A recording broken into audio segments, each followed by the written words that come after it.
Hello welcome to డి6 this is professor Vinod Kumar.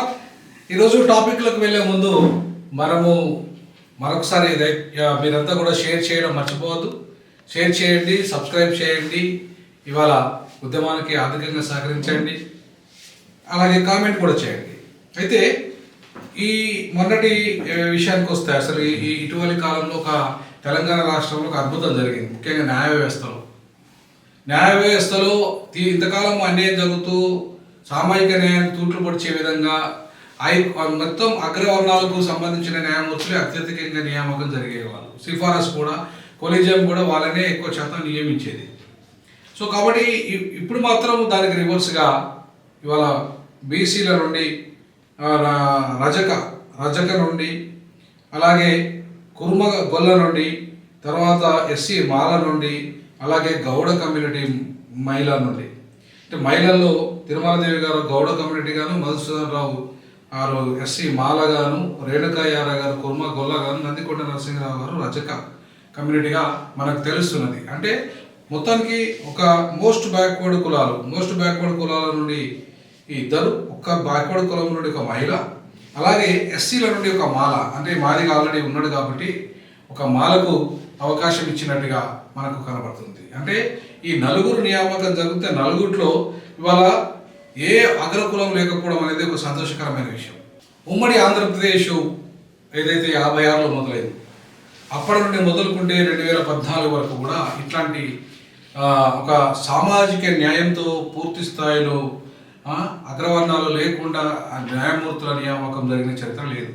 Telangana రాష్ట్రంలోనూ ఇవాళ తెలంగాణ రాష్ట్రం ఏర్పడి 10 ఏళ్ళు అయినప్పటికీ అక్కడ కూడా నియామకాలు చెప్పేటప్పుడు కూడా ఎక్కువగా ఆంధ్రలో వచ్చారు. దాంట్లో ముఖ్యంగా తెలంగాణ వాళ్ళు, ప్రత్యేకంగా తెలంగాణ వాళ్ళతో మొదటిసారిగా తెలంగాణ వాళ్ళు అందులో ఇవాళ ఇద్దరు మోస్ట్ బ్యాక్వర్డ్ కులాల నుండి, ఒకరు బ్యాక్వర్డ్ క్యాస్ట్ నుండి, ఒకరు ఎస్సీ మాల నుండి, నలుగురు కూడా సామాజిక తరగతుల నుండి ఇవాళ న్యాయమూర్తులుగా రికమెండ్ చేయడం అనేది ఒక రకంగా న్యాయమూర్తుల ఎంపిక చరిత్రలోనే కొలీజియము సామాజిక న్యాయాన్ని పాటించిందనడంలో ఎట్లాంటి సందేహం లేదు.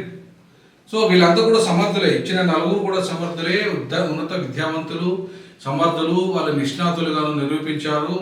వాళ్ళు ఏదైతే ఆ ప్రమోటెడ్ రంగంలో వస్తున్నారో వాళ్ళ విభాగాలలో అద్భుతంగా రాణించగలిగిన చరిత్ర వీళ్ళకు ఉంది. కేవలం పైరవతోనే వచ్చిండ్రు, కేవలం వాళ్ళ కులమే ఆధారంగానే వచ్చింది అనేది ఇక్కడ కాదు.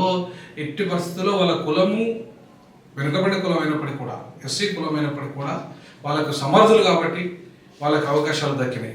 అయితే అయినా సమర్థులైనా కూడా ఇంతకాలం ఎందుకు దక్కలేదు మరి అనేది కనుక మనం ప్రశ్నించుకుంటే, ఇంతకాలము పూర్తిగా అగ్రవర్ణాలకే ప్రాధాన్యత ఇచ్చిన ఉన్నత న్యాయస్థానాలు కావచ్చు, హైకోర్టు కానీ, సుప్రీంకోర్టు కానీ, హైకోర్టు కొలీజియం కానీ, సుప్రీంకోర్టు కొలీజియం కానీ సామాజిక న్యాయ ఎజెండాను పక్కన పెట్టి ఇవాళ వాళ్ళ కుటుంబాలకే పరిమితమయ్యి, వాళ్ళ కులాలకే పరిమితమయ్యి, వాళ్ళ ప్రాంతాలకే పరిమితమయ్యి, ఇప్పటిదాకా అగ్రవర్ణాలు ఆంధ్ర వాళ్ళే ఎక్కువగా నియామకమయ్యి ఇవాళ ఇప్పటిదాకా ఉమ్మడి ఆంధ్రప్రదేశ్ చరిత్ర అట్లా ఉంటే చాలా అరుదుగా ఎక్కడో ఒక దగ్గర చుక్క పడ్డట్టుగా ఒక ఎస్సీ మాల నుండి, ఒక ఎస్సీ నేను కాకమున్న ఎస్సీ మాదిగ నుండి వచ్చారు.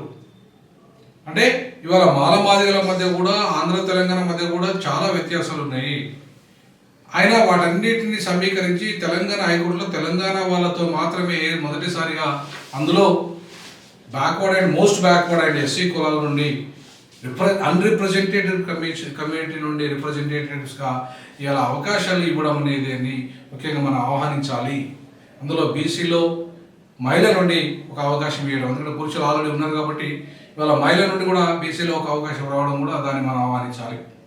అంతేకాకుండా ఇవాళ ఎస్సీలో మాది నుండి మాల నుండి వచ్చారు, తర్వాత భవిష్యత్తులో వచ్చే ఎస్సీ రిక్రూట్మెంట్లో కూడా పురుషుల నుండి, స్త్రీల నుండి, మాల స్త్రీల నుండి, మాదిక స్త్రీల నుండి కూడా రావాల్సిన అవసరం ఉంటుంది. ఈ విధంగా మనము సామాజిక న్యాయాన్ని కనుక న్యాయ వ్యవస్థలో పాటిస్తే, రాజ్యాంగంలో పీఠికలో ఏదైతే పొందుపరిచారో సోషల్ జస్టిస్, పీఠికలో మొదటి పదమే అది justice, social, economical and political, అంటే సోషల్ జస్టిస్ అనే దాన్ని ముందు ప్రియారిటీగా ఇవ్వమని చెప్పేసి భారత రాజ్యాంగంలోనే పొందుపరిచారు. భారత రాజ్యాంగంలో పొందుపరిచినప్పటికీ కూడా ఇప్పటిదాకా 75 సంవత్సరాలుగా వీరికి న్యాయం జరగలేదు. అది సుప్రీంకోర్టులో అయితే మరీ దుర్మార్గంగా బ్రాహ్మణులు మాత్రమే ఇప్పటికీ 68% మొత్తం ఆక్యుపై చేస్తున్నారు పదవులలో. అందుకే ఒక వర్గీకరణ విషయానికి వచ్చినప్పుడు ఉత్తరాదికి సంబంధించిన ఎంపీలు చాలామంది, ముఖ్యంగా చమార్ ఎంపీలంతా కూడా ఇవాళ వర్గీకరణ మొదలు కావాల్సింది సుప్రీంకోర్టు నుండి మొదలు కావాలి. ఎస్సీలలో ఉన్న మాల మాదిగలు అక్కడ ఎస్సీలకే అవకాశాలు లేదు, ఉన్నత న్యాయస్థానాల్లో రిజర్వేషన్లనే ఇవాళ అంగీకరించడానికి సిద్ధంగా లేదు సుప్రీంకోర్టు.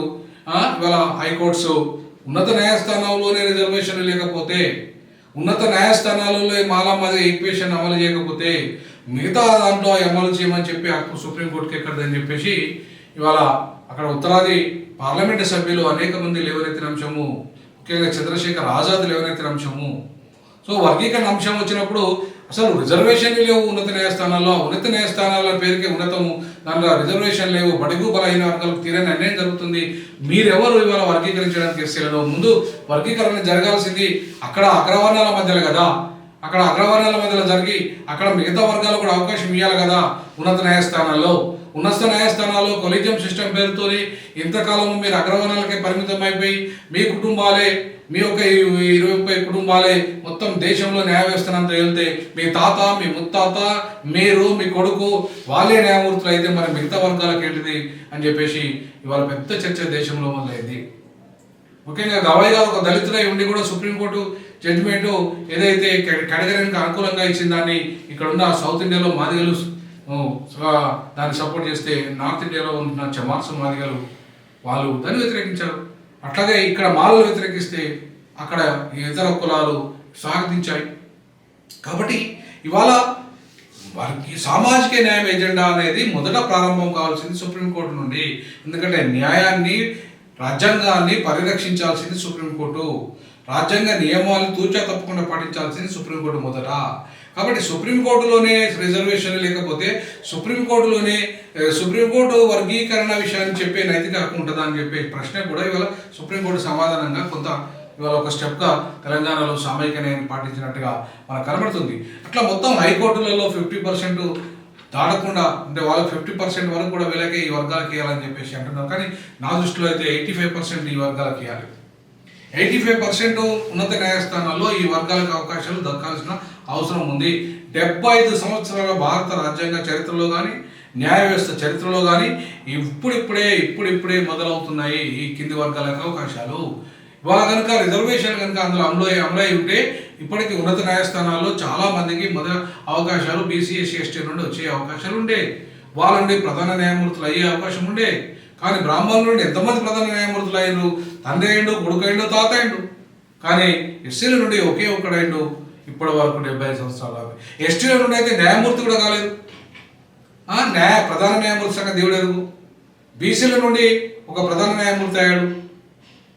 అంటే చూడండి, ఓసీలు ఇంతమంది ప్రధాన న్యాయమూర్తులు అవుతుండే మరి ఎస్సీ, ఎస్టీ, బీసీలకి అసలు అవకాశాలే చాలా అరుదుగా ఉంది.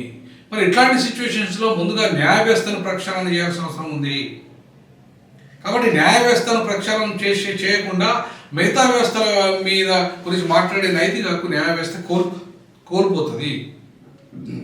కాబట్టి న్యాయ వ్యవస్థ తన యొక్క న్యాయ అస్తిత్వాన్ని కోల్పోకుండా ఉండాలంటే ముందు ఏ న్యాయ సూత్రమైనా అమలు పరచాల్సింది న్యాయ వ్యవస్థ నుండే.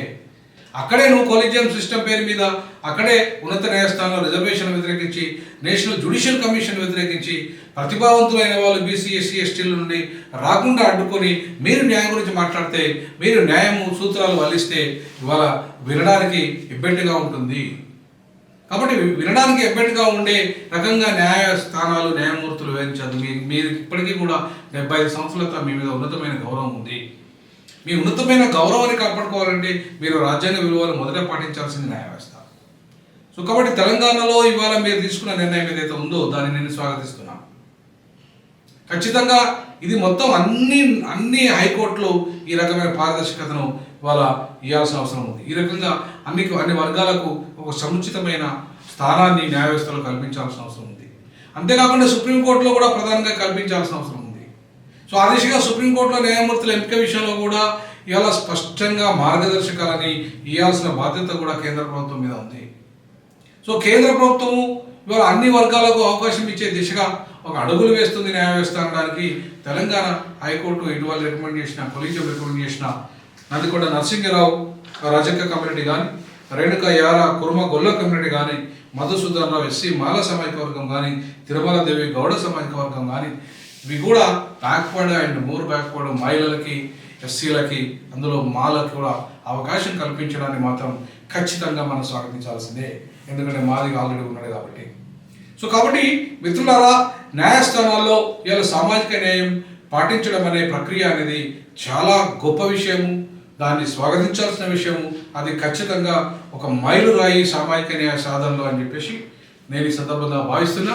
తప్పకుండా ఆ దిశగా మొత్తం న్యాయ వ్యవస్థ అడుగులు వేయాల్సిందిగా, న్యాయ వ్యవస్థలో ప్రజాస్వామ్యం అన్ని వర్గాలకు అవకాశం రప్పించే విధంగా న్యాయ వ్యవస్థ ప్రజాస్వామీకరించబడాల్సిందిగా నేను కోరుకుంటూ సైన్ అప్ చేస్తున్నాను.